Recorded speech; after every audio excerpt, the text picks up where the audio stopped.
Good afternoon. The date is September 28th, 2021. It's 1 p.m. and we're in the House chambers at the Kansas State House in Topeka, Kansas.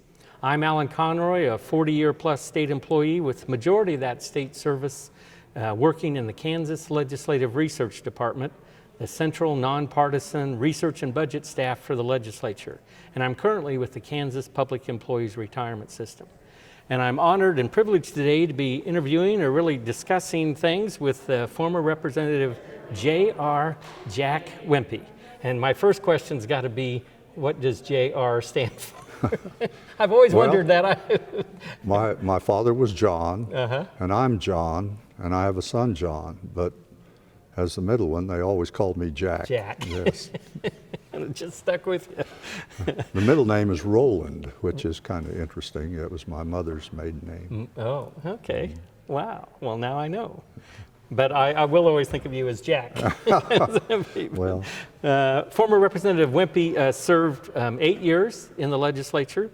He first served in the 1991 legislature and served the next 4 terms representing the 113th district, which is composed of Rice County and then part of Barton County and part of McPherson County, if I've got that right. And I'll be conducting this interview on behalf of the Kansas Oral History Project, a not-for-profit corporation created for the purpose of interviewing legislators. And the interviews will be made accessible to researchers and educators. And these interviews are funded in part by a grant from the Humanities Kansas. I also need to thank Mary Galligan and the State Library for their collective assistance to me in doing the research and prep work for the interview today. And the audio and video equipment is being operated by former Speaker Pro Tem David Heineman. So, former Representative Wempe was born in Frankfort, Kansas, if I got that correct, but you grew up in the Hutchinson area. yes. And then you went to high school at St. Teresa's in Hutchinson. And then you attended Rockhurst College, which now may be a university. Yes. Now it's Rockhurst University. And you received your degree in education. You also earned a master's in special administration at the University of Kansas. Yes. So you're a Jayhawk. Well, yes. Okay.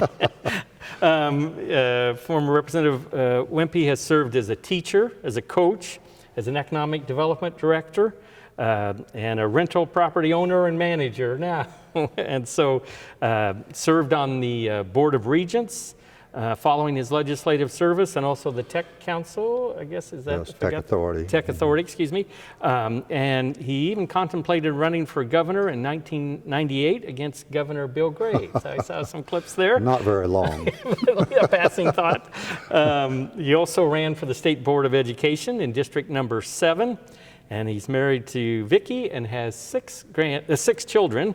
So the question has to be then, do you have any grandchildren? Yes, we do. We have 14 grandchildren. 14 grandkids. Yes. Well, that's great. That's great.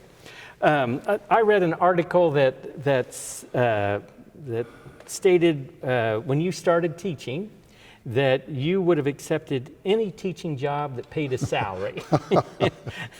Well, yes, I went to college and on a shoestring, like a lot of people have done, and so when I graduated, why, any kind of a job looked good, and I accepted a job at a very small high school in Miami County, and that high school had 30 students. Wow.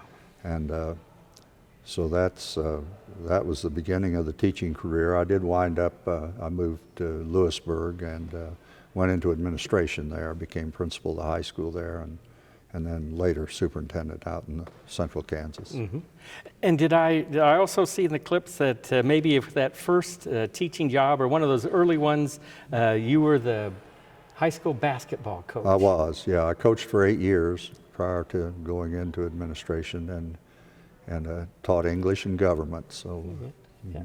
And maybe that first year when you arrived at that high school, their win-loss record was not very good. Well, it wasn't, and we had some fairly good years during that period of time, but it was a very small school. You know, at that time, the double B class, which was high schools under 60 enrollment, was the largest class in Kansas. And So it was interesting. Double B basketball was interesting. I mean, communities were very involved, and it was fun. Yeah. So your first year, again in that article I saw where your first year of coaching was so-so, but then the next 3 years, the community thought you were the best basketball coach ever because you had a winning season. When you win, that's the way it is, you know. When you lose, it goes the other direction, and sometimes that's when you've done your best coaching job. So. I also noticed in that column too, you said sometimes whether it's coaching or maybe politics, sometimes you just don't want to mess things up. If things are going on, don't mess them up. That's right. And so maybe you think that would apply to politics sometimes too? Well, just probably. Do no harm. Do no harm. Yeah. I noticed when you were in the House, you served, of course, on numerous committees: agriculture, economic development, local government, taxation, select committee on higher ed, education, tourism, and of course the Joint Committee on Economic Development. So a good cross section there. So, but let's first talk a little bit about your background and tell us a little bit more about your life before you entered the legislature. So as we mentioned, you were born in Frankfort, but then you ended up over by Hutchinson or in Hutchinson? Yeah, that was, I was a child of the Depression, obviously, at my age, and rural, very rural, and those were pretty tough times for rural people. And I was a year and a half old when we moved to Hutchinson. We moved on to a place my grandfather owned down there, my mother's father. So, and my dad built a house there, and so that's where I grew up. Yeah. Grew up in kind of an austere circumstances, rural, you know, it's just the way it was. Especially those times, And went 8 years to a one-room school, which, you know, there are pros and cons to that, but that's the way it was. Mitchell Elementary for 8 years. And how many students do you remember? Well, most of the time it was 16 or 17 in that category, in 8 grades. And my class, there were 3 of us who went all the way through. We had various times others joined us, but 3 of us went all the way through, which is a little bit unusual. And 2 boys and a girl. Yeah. One teacher that taught One teacher taught them all, yes. So she's now a saint, well, I think after. Well, she is, and you know, those schools are, they're very dependent upon the teacher, and a one-room school that gets a good teacher, it's a good learning environment. But on the other hand, a poor teacher, it can damage a lot of kids. So it is interesting. It's an interesting dynamic, and I always thought, you know, you sat there in class and you heard everyone recite, and it was like repeating every year because you'd kind of heard that before. So had your family been involved in politics before you ran for the House? No, had not, and we talked about government and those kinds of things. My dad was a reader, and he was interested in that, but none of them had been directly involved in politics, except I did have my mother had an uncle who had been a long-time county superintendent, which was an elected position, so in a way that was politics. And I knew him. I worked for him one summer, and I really enjoyed visiting with my uncle, and so I'd have to say he had some influence. Sure. And he was very interested in politics and was a precinct committeeman and talked politics a lot. So there was some interest, I suppose, generated then. Right. So if I may ask, Roosevelt Democrats in those days? Probably, very much. My father, of course, as I mentioned, Depression, and he appreciated Roosevelt, so it was. Maybe Truman Democrats might be a better a better definition for my father and myself, but yeah. And your personal interest in politics then, did that develop early on, or well, maybe a little later? I think it did, and of course I taught government, and I was interested from that point of view. It is interesting, though. You know, I came up here after quite a long time doing other things, so I didn't come up here as a young person at all. And And I was very unaware of what went on in this place. I was just not I guess I was not well prepared in some respects But you were a to good be government teacher, I'm sure. here. Yeah, so that's, that's the way it was. So we overcame that. Yeah, yeah. Was there maybe you mentioned your uncle, but some maybe other mentors in politics, or someone you maybe aspired to be like in public service? And well, I don't know as I did. I don't know as I had anyone in the immediate area. I really did respect Harry Truman. I enjoyed Truman, and I read his stuff, and I liked his style, and I liked his understated way of doing things, and so I guess there may have been some influence there. He, of course, was in office when I grew to maturity, you might say, and so obviously I remember the '48 election and those things. So. Yeah, what I've read too, I always thought, Truman, you never probably had to second guess on what he thought or where he stood on something. Right. He was very clear. Well, he was, and he was, kind of understated in the way he approached things. But. Yeah. So, you got to be November of 1990, and you decided you were going to run for the legislature. Well, I did. I had run in a primary 4 years prior to that, and was defeated. But I still was interested in doing it, and my predecessor, Leroy Fry, was retiring, and he agreed to support me, even though I had run against him. But we burned no bridges in that campaign. And Leroy's wife had taught for me when I was superintendent of schools. She was a home ec teacher at the Little River High School, so I knew them well, and so he supported me, and I ran, and the district had changed. They'd had reapportionment, and so I ran against an incumbent. Frank Bueller? That's right. And I noticed in the '88 election, and of course you're right, maybe some of those districts, there might have been some changes there, but and he won, at least in that seat, and he beat a gentleman by the name of Kent Roth, I think, by about, Frank Bueller got 3,800 votes. And then, but in the 1990 general election, you received 3,664 votes, and Frank Bueller 3,375. So you beat him 52-48, and he actually got less votes than he did two years earlier. Well, yes, it was a strong campaign. I worked hard in that campaign, and a lot of money? No, not a lot of money, but I walked the district twice. I even walked during the primary period when I didn't have an opponent, and to try to become more known. And I was fairly well known anyway. You know, I'd been economic development director in Rice County, and of course I had quite a bit of Barton County in that campaign, and I was not familiar with that, Ellenwood and Hoisington and some of those areas, right up against Great Bend. But I worked hard, and it was a good campaign. Yeah. And it just happened to be a Democrat year, I guess. You know, it's only 3 times have Democrats controlled this place, and that was one of them. Yeah, and in fact, you didn't have any primary opposition then, and I did the not. next 3 elections, you I never had a primary opponent. Never had a primary opponent, which I think speaks a lot for you. And then I noticed in '92, then a woman by the name of Mary Bolton ran, but you beat her with 52% of the vote again that time, and then she ran the next again, and you beat her again with 54% of the vote. And it's interesting. She lost her husband. Her husband had taught for me also, which was interesting. And she had been county clerk there and was well known in the county.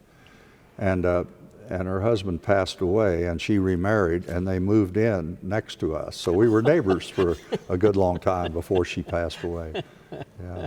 Very nice lady. I bet.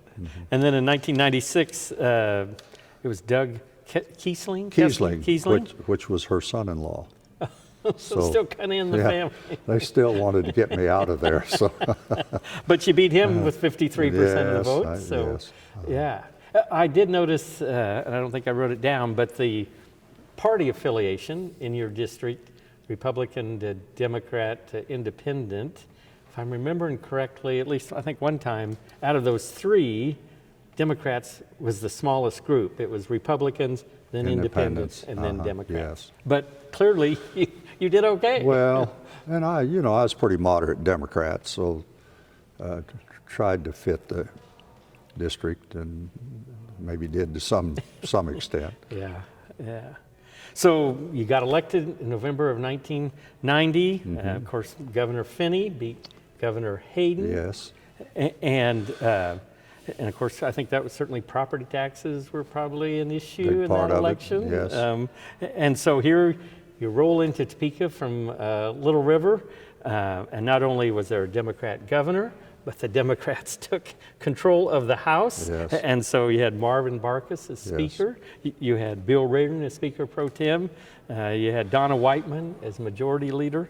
And Robert H. Miller was the Minority Leader. So you came to Topeka, and the chamber here was Democrat. So the Democrats had the upper hand. Vote. One vote, yeah. So we all had the ability to sink the ship, didn't we?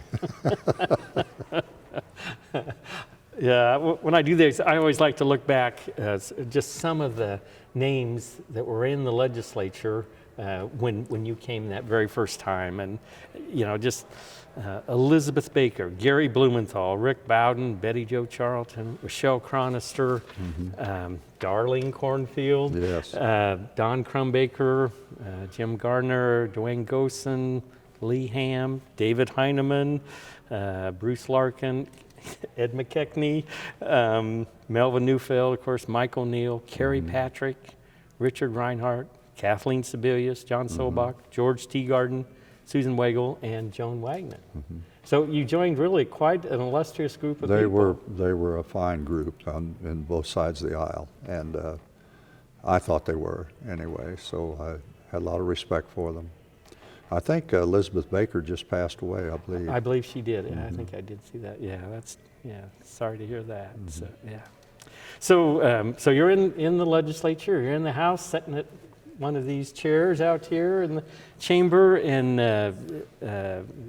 one question I also like to ask is, do you remember the first time you came to the well of the chamber to speak or to carry a bill? I really don't, and I don't know what it would have been. I do remember I carried the first veto that was overridden in a number of years. So actually, I saw so that. You have something on do that. have that. I don't remember that, but I will tell you, I came, and of course I did like all the freshmen. I tried to sit here and look important and like maybe I belong here, and really didn't have much of a clue. At that time, there wasn't a lot of instruction on how to proceed, and that's changed. I think they do a lot better job now of preparing new legislators for the session. But I was, I guess, green would have. Well, maybe green. That's a different connotation now. So, did any sort of senior member kind of take you under the wings, maybe, to help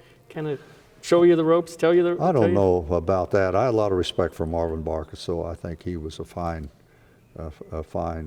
leader and a fine person, and so I don't know as anyone particularly took me under their wing, but I survived. Yep. So you mentioned Marvin Barkus, and then I think then in your terms would have been Robert H. Miller became Speaker. Yes, and I really like Bob Miller too. I think he's a fine person, and run into him occasionally since being out of office every once in a while. Yeah. And Tom Sawyer would have been the minority leader then. Tom Sawyer was, and I see he is again. So he has lasting quality that I didn't have. And then I think towards the end of your terms, Tim Schallenberger became Speaker, and Sawyer was still the minority leader. So did you mentioned Barkus? Did you ever have much dealings with either Robert H. Miller or with Schallenberger on issues or just interaction or? Well, I knew both of them, I think, Sure. pretty well, and probably discussed things, but I don't know if any specific interaction with them. Marvin Barkus, it was interesting. I didn't know Marvin when I came, although I had taught Marvin's sister. Marvin was from Lewisburg, where I had been in the school right. system. Yes. And for a short time, we rented a house from Marvin's father, and he was off in law school or somewhere at that time. So I really didn't know Marvin, but I got to know him and came to respect him. And I liked Tim and Bob Miller both. I mean, Yeah, yeah. We mentioned just some of the committees you served on: agriculture, tax, economic development, education, tourism. Any of those that were maybe your favorite committee out of all? Well, I think in my lifetime, education has played an awfully big part, and I've been involved in education from a lot of different perspectives, and even wrote a little bit for the family, a little memoir kind of thing about that, the education issues. So that was always an important issue for me, and I enjoyed being on those committees.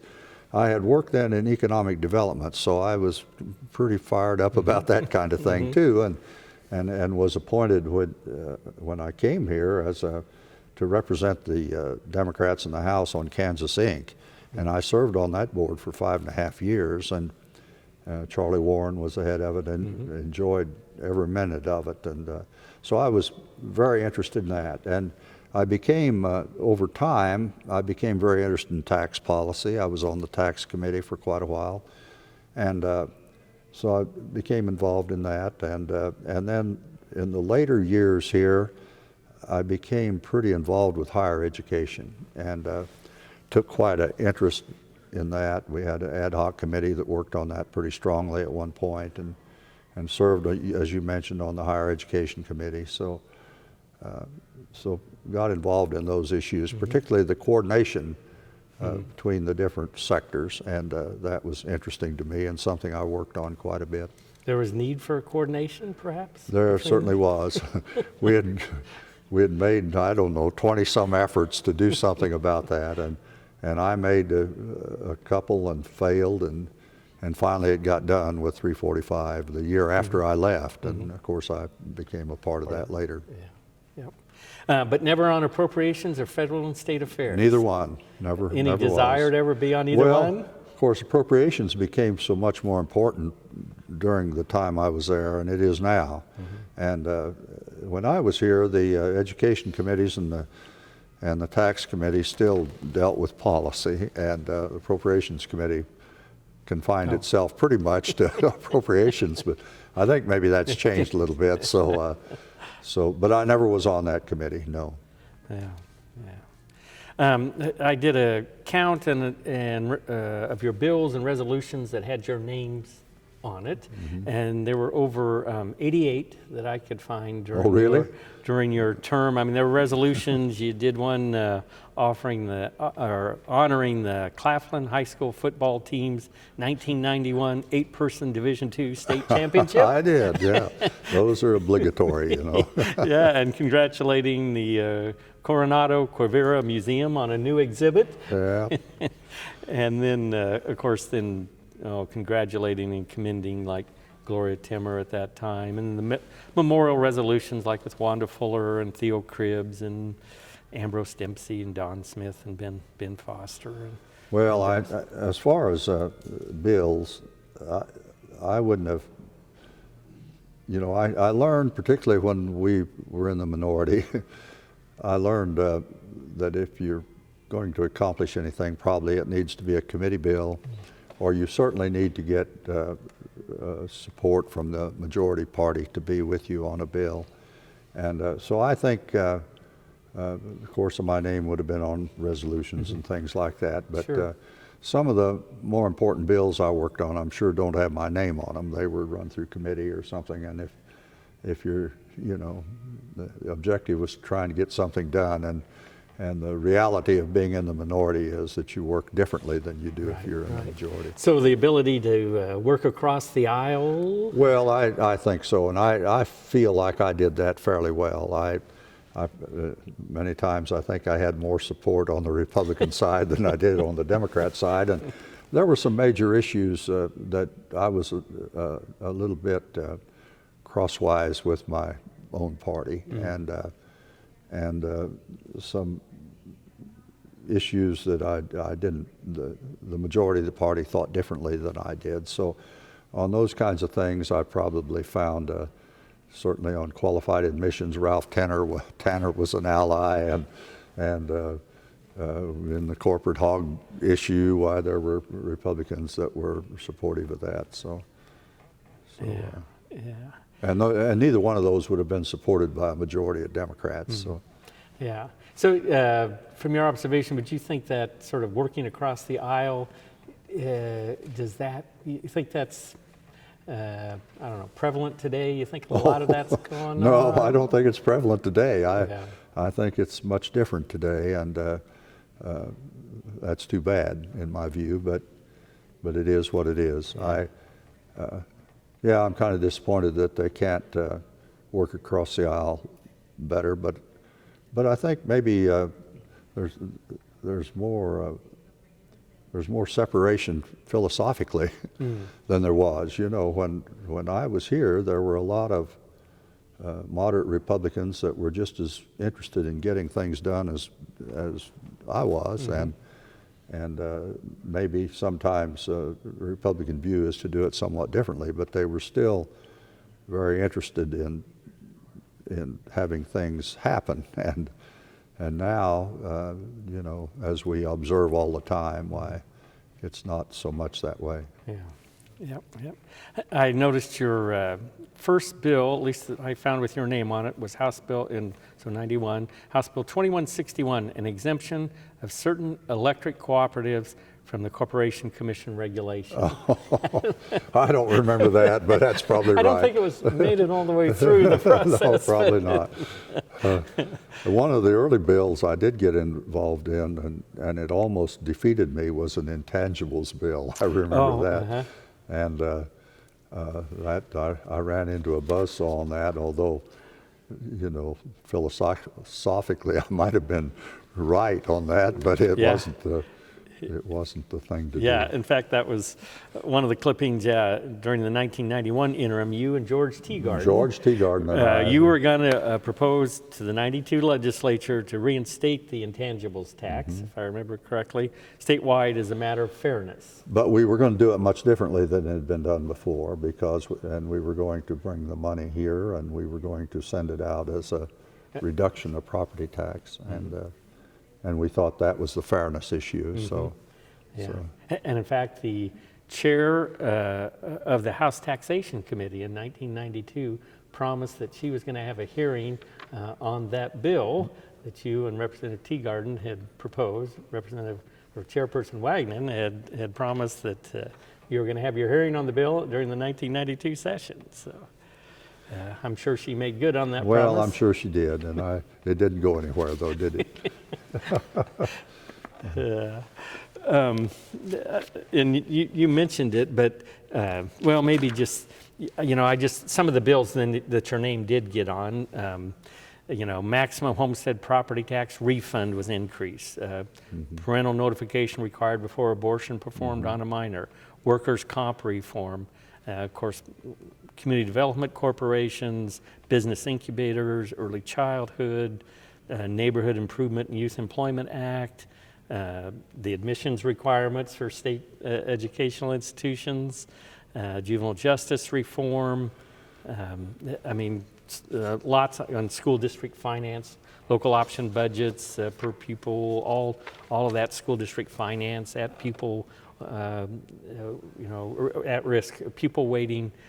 So certainly the themes, I think, of agriculture, economic development, education, taxation, through those bills would have bills. been where the interest was. And of course, that 92 session you mentioned was a horrendous session, as a lot of people recognized. And a lot was accomplished in that session, some really big stuff. I think sentencing guidelines was during that session, and of course reapportionment was during that session. And it was interesting, they had reapportioned I think in 1990, and using, as I understood, using some kind of an agricultural census.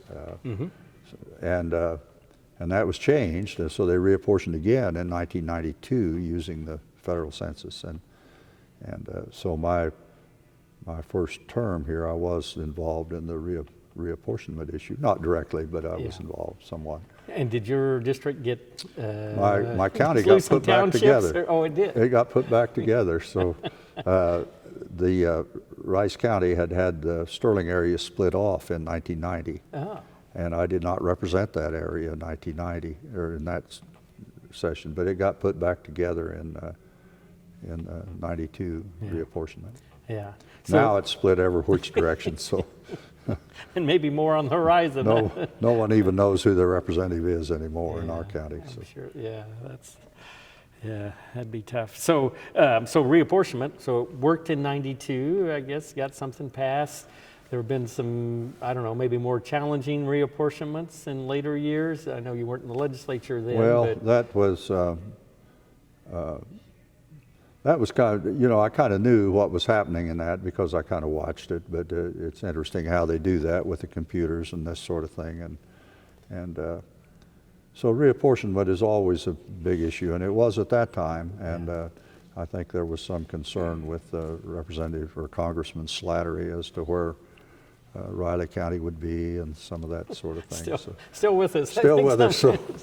And but we did, that year we did the sentencing guidelines, and we did the big school finance thing. Of course, was the elephant in the room that entire year, and that's the one that I even though I wasn't on the education committee, but because I'd been a superintendent, I had made budgets under the former finance system, and I kind of understood the school finance. In fact, I'd made budgets as a superintendent under the two prior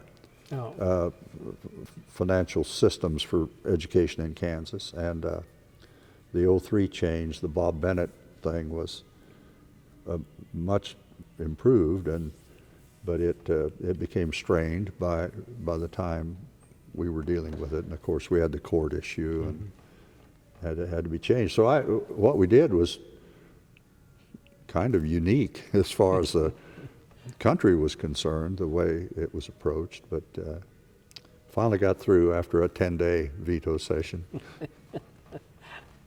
Yeah, in fact, in the clippings, and of course maybe every session, post-session, but the articles the question was that 1992 session perhaps the most successful ever in terms of addressing major issues before the state? Well, there were a lot of them addressed. Another issue that happened that year that I was very much involved with is the enterprise zone thing, and that maybe wasn't certainly equal to these others, but it was quite a change, and I had worked with that as economic development director, and I chaired a subcommittee that summer with Frank Weimer and Dave Kerr and I, and we developed a new system on that, and that passed that year too. So, and sentencing guidelines in my view, that was a horrendous issue. I sat here 2 days during that debate as a non-lawyer, listening to my lawyer friends separate on that issue, and it was difficult for me, and I still am not sure we did the right thing. And we also had maybe the first regulation of abortion law passed that year, and yes. So that would have been a big issue too. So there was a lot of big stuff done. I remember workers' comp was a big issue at the time, and it came up at the end of the session, and it just didn't have time to address it, so it had to wait until the next session. Yeah. When you think about that, school finance, property tax relief, classification, non-property, sentence reform, abortion, all that is just. Yeah, it was a big year. Yeah. You'd mentioned that 1991 session in the gubernatorial override of Governor Finney, and in the clippings it said, in fact, there were 3 of her appropriation bills. She had vetoed 3 items of appropriation. Legislature, the House overrode her, and that was, as you indicated, the last time was Governor Bennett, 1976. So it'd been quite a while since that happened. But you made the motion on the House floor to override one of them, and that was a transfer of $1.3 million from the State Water Plan Fund to the Department of Wildlife parks, and $1 million of that was going to be to renovate Cheyenne Bottoms wetland. That's right. They had started the program out there of trying to regulate better the water in Cheyenne Bottoms, and this was the measure that would allow that effort to continue, and that was in my district, so that's why I carried the proposal to override. Yeah, and the vote was 107 to 17, so you must have been Very persuasive in terms of it was overriding your own governor. It was probably an easy one. Yeah, and in fact, too, again, not that you should spend too much time quoting clips from a number of years ago, but after that vote, you said you compared the negotiations over the transfer of that water plan fund money for Cheyenne Bottoms with your wife over buying a new refrigerator. Yeah, I remember that. I remember that. The refrigerator speech. Yeah, it said you spent the amount of money you wanted, but she got to choose the brand name that she wanted. Well, I was trying to soften things a little bit with the governor, you know. So. And how did our governor at the time think about you leading the charge to override one of her vetoes? I don't know. She never said anything, or I don't know if it bothered her much. Yeah. Yep. She invited us to go out on her boat once, so I guess. And she brought you back? And she brought us back, yeah. Yeah, well, that's good. I mean, I just, some of the other issues, the 92 session, the local school districts to help pay for building construction projects. I opposed that bill, and well, you probably picked that up. I did see that. That was a reaction to the other one, and the other one passed, and there were people very upset because it did, of course, and this came after that, and the proposal, and the thing I objected to on it was that there was no filter, or there was no the ability for the state to be involved in this decision, and it seemed to me like we were giving every local school district access to the state general fund, and I think we did, and I think that's been changed somewhat now. It has, I believe so. Yeah. That's good. Yeah, in fact, in that quote, in that article, it talked about you were concerned about that very point of no caps on the access to the program. I just thought there would be facilities built that should not be built in districts that should not have a new facility. But you lose some and you win some. So. Another one I saw was in '93. There was a bill about living wills and do not resuscitate, and whether or not a physician, who should sign that do not resuscitate, when's it an official document, and when should it be used or couldn't be used. Yeah, was that 93? 93, I believe. That was a tough issue, and I got castigated a little bit editorially by some newspapers on that. I don't really know why. I think they misunderstood my position on it, but it was a tough issue, and I remember some of the testimony we had of what happened to family members when the EMTs arrived, and they were required to do everything they could, sure. and had what happens to people in that situation. So it was a difficult issue. I was thinking that was prior to 93, but it may have been 93. Yeah. I noticed one in the 95 session. It was on a House bill on school property tax phase out of the 35 mills, but then shifting it to sales and income tax. And I think it made it past the House, but then there was a technical issue with the bill, and so the House had to reconsider their action the next day, and you got them to at least stand firm and I believe to reconsider or to fix the technical issue, I guess. That, if you have time, I'll tell you the story Sure. about that. That was really Jerry Moran's bill over in the Senate. And Jerry came to me one morning in my office, and he had been trying to get that bill on the calendar in the Senate. And of course, Johnson County was not in favor of that bill. And so he asked me to take a look at it and see if there was anything I could do. And so I looked at it, and I got back a couple of days, and I agreed. I thought it was a good thing to do. and it would have increased income and sales tax both, and removed property tax as a source of funding for the general fund on schools. And I had amendments drawn on 2 bills that were on the calendar that I thought were germane, and one of them came through, and I carried. It was a gut and go. We left the number, but not much else. And not much else. And I had adjusted a little bit, Jerry. I didn't increase corporate income tax. Jerry Moran had in his idea, and there were probably a couple other changes, but we had just passed the bill, and I believe Gloria Timmer came to me, and she said, "You raised too much money. The legislative research made a mistake in figuring that." And so that was a tough night. I didn't sleep much, but I went the next morning and asked to reconsider and explain the issue.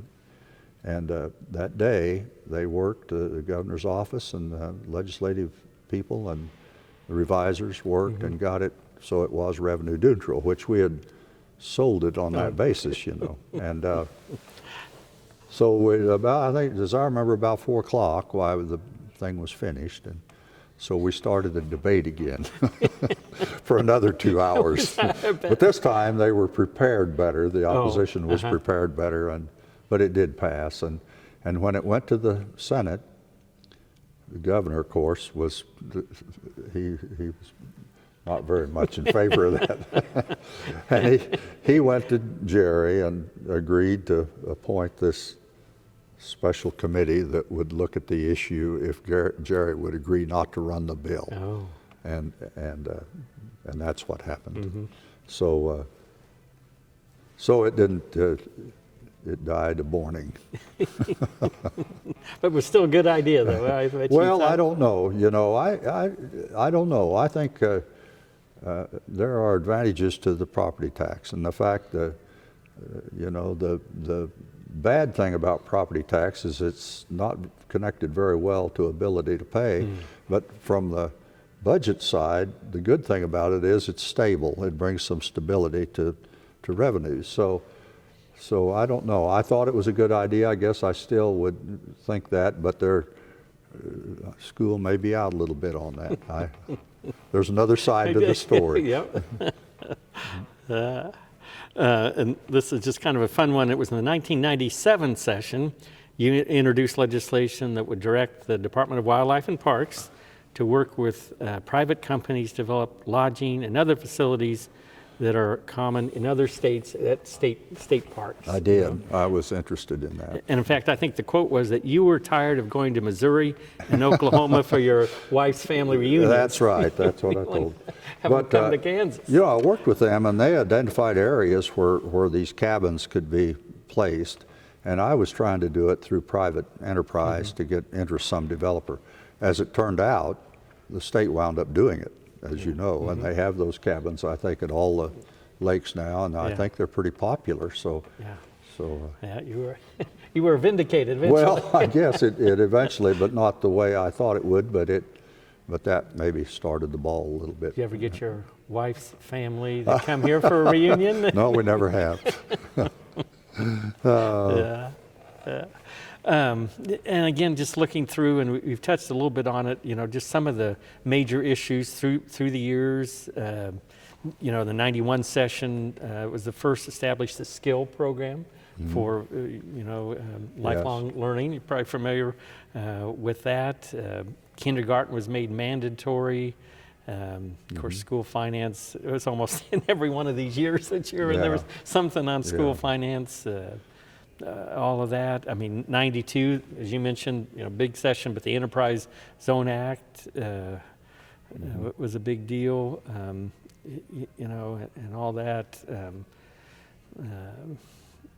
Again, lots, created a task force on the funding of community colleges and the Kansas post-secondary vocational and technical training system. So even 93, there was kind of effort to try to figure out now the best way forward.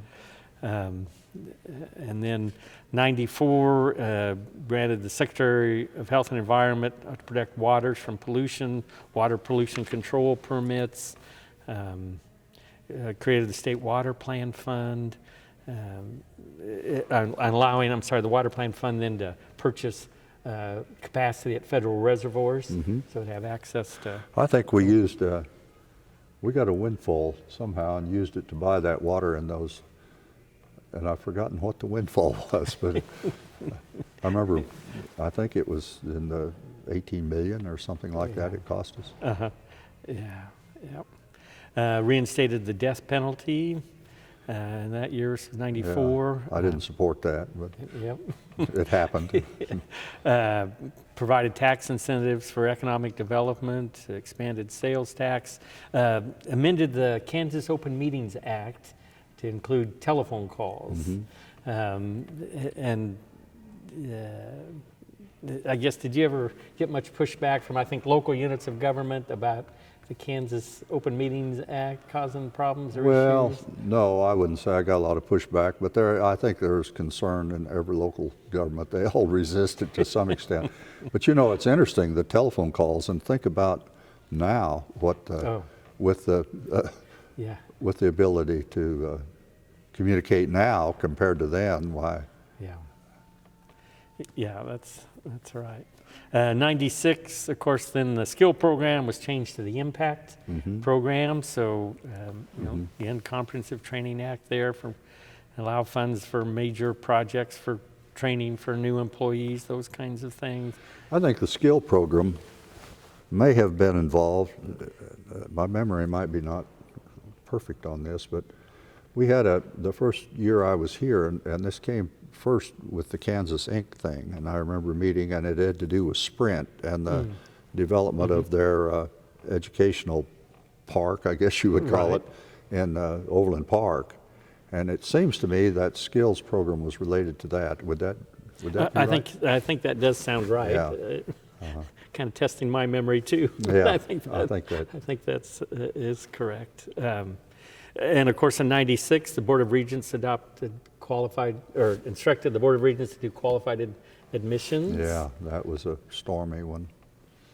And how were you on that one? Well, I was supportive, and I think I was on that bill, and of course Ralph Tanner and I, and we had 2 or 3. Barbara Ballard was in favor of it, and Carol Sater, as I remember, supported it. So had a few Democrats that were helpful on that. So created the abandoned oil and gas well fund for plugging, and that just in terms of some of your areas, that's still probably an issue. Yeah, it is.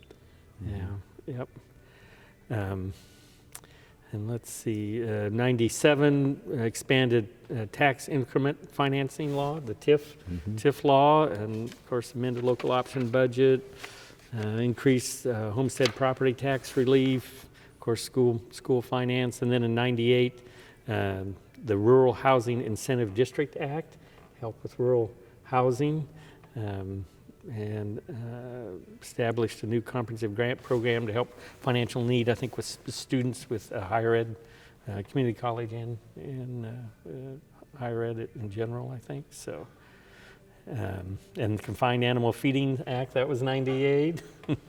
So. Well, there was the animal thing, or the hog wars were prior to that. That was in, 94, I guess. And in 98, we did have, and maybe you have it here, a big issue in regards to the LOB in school finance. Yes. And I took a little beating editorially on that too, because I supported a change in that. And my view was that we had to change the LOB and provide a way for these districts who could absolutely not get support for an LOB there just had to be, if our school finance system was going to survive, we had to change that. And we did. I think Mike O'Neill chaired the education committee that year. And so that was done, and we created a new way of looking at the LOB that was actually kind of an escalator. I'm not sure everyone understood that, but it was, and it allowed school districts to access some additional funding through the LOB even though they couldn't get their patrons to support it in a vote. So, Yeah. so Yeah. So as you look back over those 8 years, and you've kind of touched on it, but just some of the driving issues during those sessions, was it tax? Was it, I don't know, education, the budget, or maybe they just all get... tax and education are perennial issues, so I don't think that's probably Gaming, changed at all. Well, gaming, I wasn't involved in that so much, Right. but of course, tax and education are still, you know, as the amount of the budget that education takes is always going to guarantee that that'll be a big issue, Yeah. and it is. And of course, later, I became very involved in that piece of it with work with the Board of Regents and that sort of thing. Yeah, So, yeah. In doing some research for some other interviews, I read the history of the state Republican Party and looked at that time period, 92 to 98.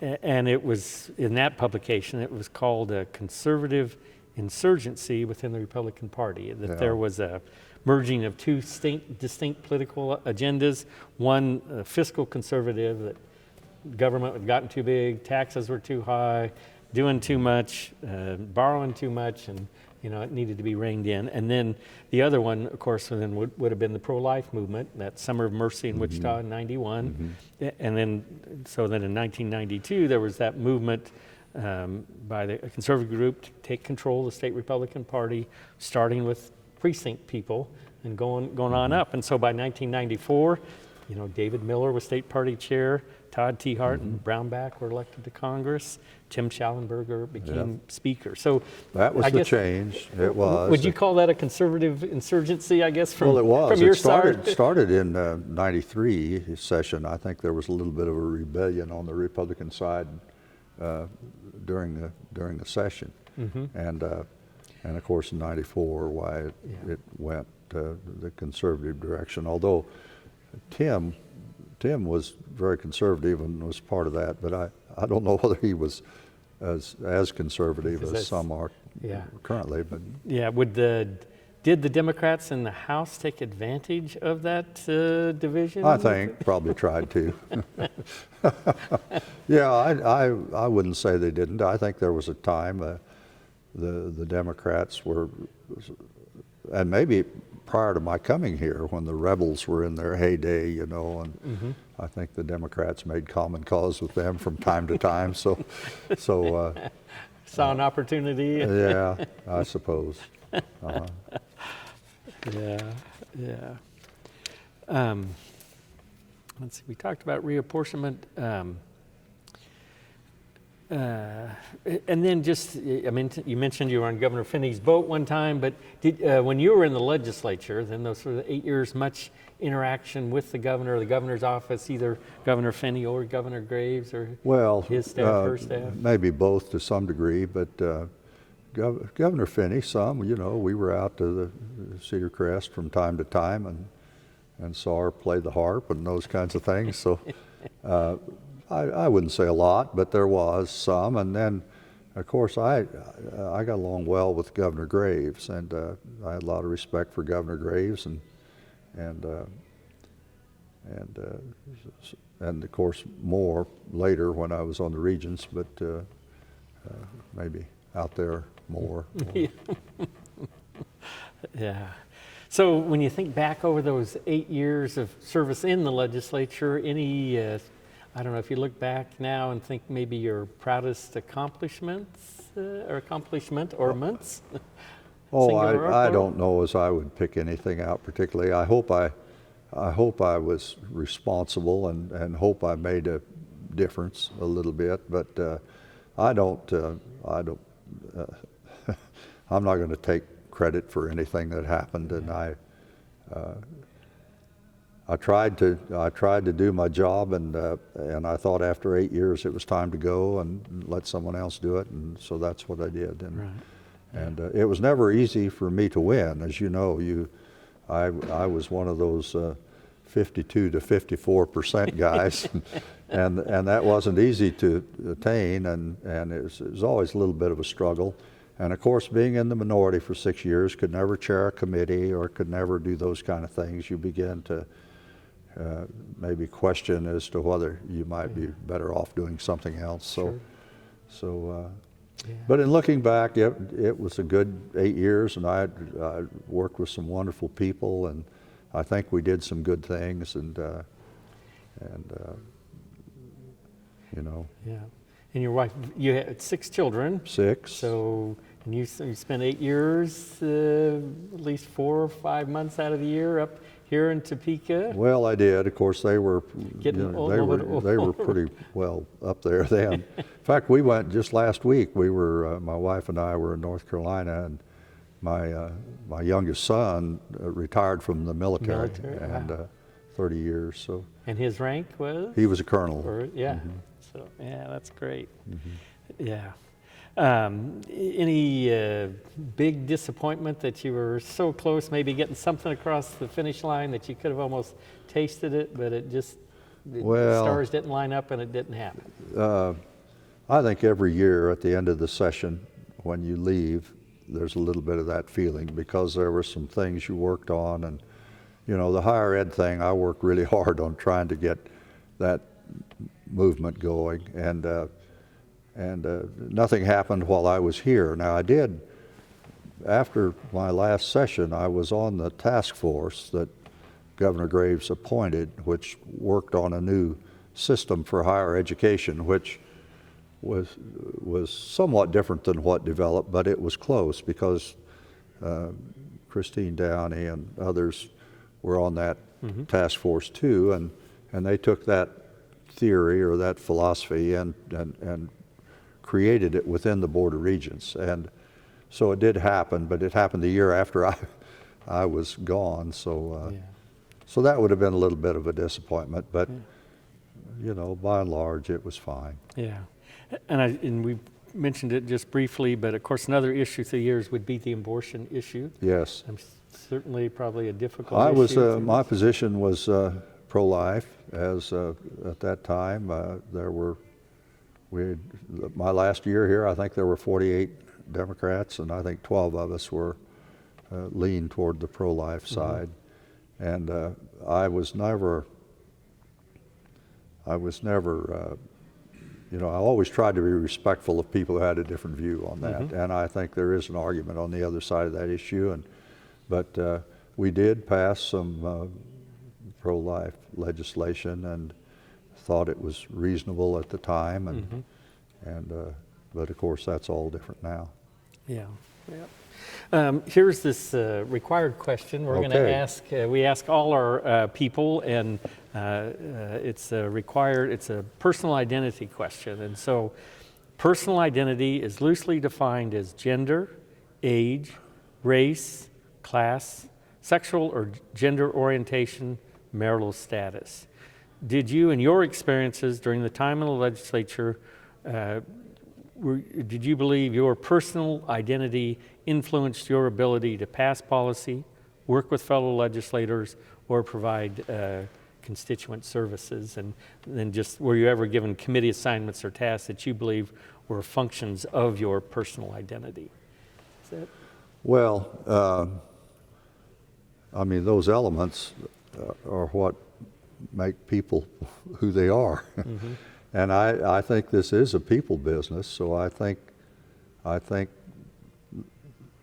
people, the persona, I guess, of people makes a difference. And I suppose, you know, I think I had some credibility on school finance simply because of the experience I'd had in the past, and maybe undeservedly, but I think I did a little bit. So whether I ever received committee assignments, I think obviously they try and fit those to a person's skills or life experience, and the economic development committees and the education committees were part of that. So I don't view it as, well, I guess I just view it as this is a human enterprise. It certainly is. And those things are involved in being human. So. Sure. Yep. Maybe just another philosophical question a bit. So should a legislator vote their views, personal views, or should they vote their views of their constituents as best I think as can be that's determined? always a question, and there's always a balance there. But I think on some of these moral issues that a person has to vote his conscience. Now, on a lot of things, it's not that way. But, I watch the debates here on capital punishment and on abortion and some of those kinds of issues, and I see people go up here and to the well, and I never really did on those issues go up and speak to it much, but and they're speaking from the heart. So I think in those areas, I think you have to be willing to vote in a way that could cost you the next election. And you ought to understand that. In my district, I was opposed to capital punishment, and that was certainly a majority of my district did not support that. But I felt strongly enough. I thought, well, that's the way I think, and if I'm defeated as a result of that, why I am. So I think there are cases, but I think a lot of times, it has to do with the way you do things, and you can fit it into your. And I think a legislator has some responsibility to lead, or attempt to lead, or develop public opinion in his district. That issue has always interested me, and in later years I've written columns and all for Quite a few of them. Quite a few, and that's been an issue that I've always been interested in, is how public opinion develops. And I think in too many cases, legislators maybe are just followers of public opinion, and some other element out there is involved in creating it. And I think legislators need to be involved in trying to form public opinion, or try and gain support for certain things that are important. So anyway, that's a long answer. That's a long-winded answer. That's a good answer. I did notice in the one information, in terms of contributions from different organizations, and your list was pretty long, attracted a lot of money from different organizations. Is that just all part of the process? Well, I think it is. I don't think I ever solicited anything, and it just came when you begin to take positions. Then organizations that believe in that position tend to support that the next election, and so it just happened. I was never a very good fundraiser. I was never a very good politician, to be honest with you, but certainly I wasn't a very good fundraiser, and I just sort of took what. Yeah. Well, elected 4 times, no primary opposition. You must have been doing something right. Well, no, maybe. Yeah. So you served 8 years in the legislature. During those 8 years, did you ever notice, I guess, a kind of a change in how the legislature worked, or just in terms of how it functioned, or the organization, how it conducted its business, or was it pretty much the same during those 8 years? Well, I think, as I mentioned, I think the appropriations committees became more influential all the time during that 8 years. I think they got involved, and still are, in policy to some degree that maybe they didn't when I first came here. So I think maybe that would have been a change. Yeah. Other than that, I don't know. It kind of, it did become more conservative in the management, and but that's. The institution, the process worked. It works. I think it did. It still works. Well, I'm not that close to it now. I'm not going to comment as to whether it still works. I just follow it in the paper a little bit, and it seems to me like the current legislators get involved in some things that we didn't get involved in at that time, like health policies and things of that kind. So. Yeah. Do you ever think the opportunity would be right that you'd ever consider running for the legislature again, or elected office again? Well, of course, I'm way beyond that age-wise. Well, you just have a lot of wisdom, and sometimes that's good. Well, no, I've never given that any thought. I really enjoyed the after the legislature years with the association with the Board of Regents, and in many respects, I was able to maybe accomplish more there than I could in the legislature, and fewer numbers, and I was in those elements. I was in some formative periods. You know, I was on the first board after Senate Bill 345 was passed, so we had to create a new system for the Board of Regents, and so I got to be involved in that. And then a few years later, 07, I think, the legislation was passed creating the technical authority, Tech Ed Authority. And I was on that initial board, so we got to create a system again, and those were challenging things and were interesting. So those jobs or those positions, I guess, insulated me from regretting leaving the legislature. Yeah. Wow. So more cantankerous, I don't know, challenging state legislature or higher education, Board of Regents, faculty, administration, all of that when you're on the board. Just, I guess they each probably had their own challenge. They each had their own challenges, and there were some significant challenges. And in 03, I was chairman of the Board of Regents, and we had some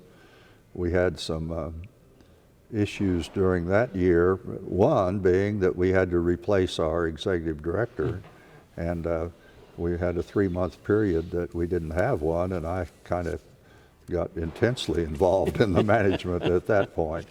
And then, of course, we had a terrible happenstance during that year. Roy Williams resigned, and that, you know, that was in Jayhawk world. That was an absolute disaster. So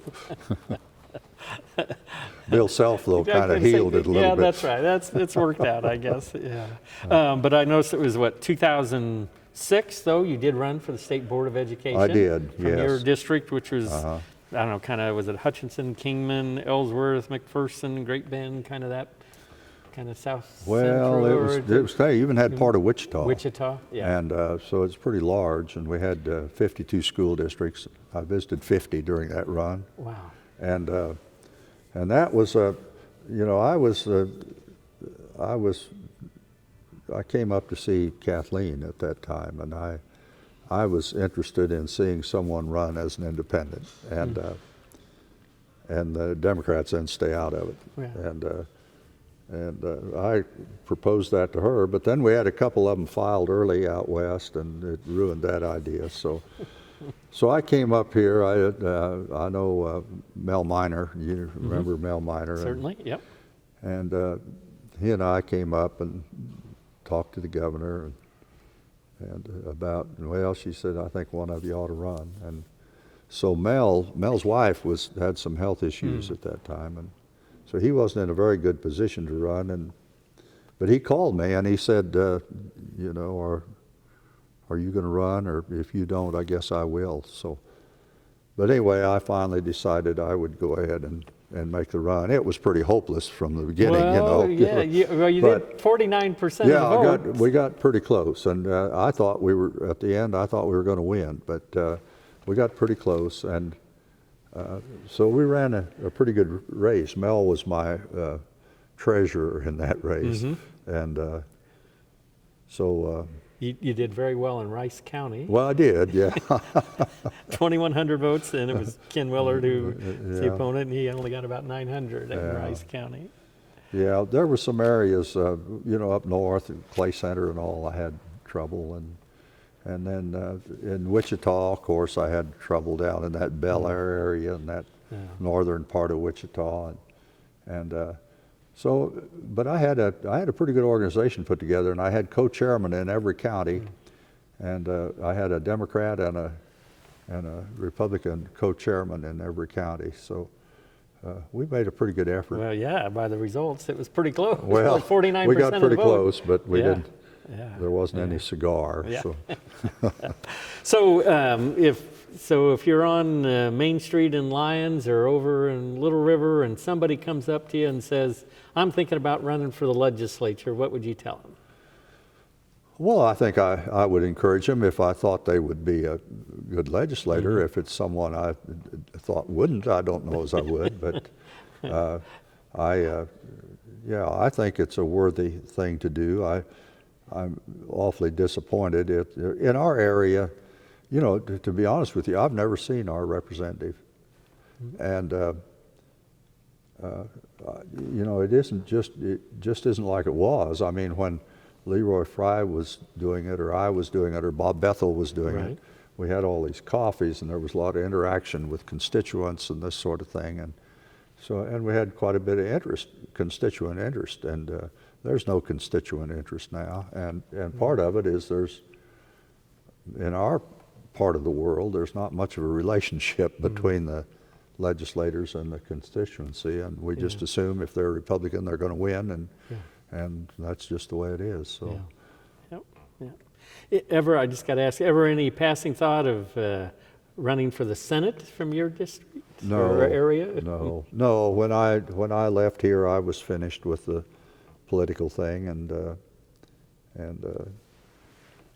so there wasn't any thought of running again to anything. You know, I kind of I got very involved with Habitat for Humanity for a while, and did some other things kind of locally, and then I have my rental stuff that I still do, and that's good, even at this advanced age. Yeah.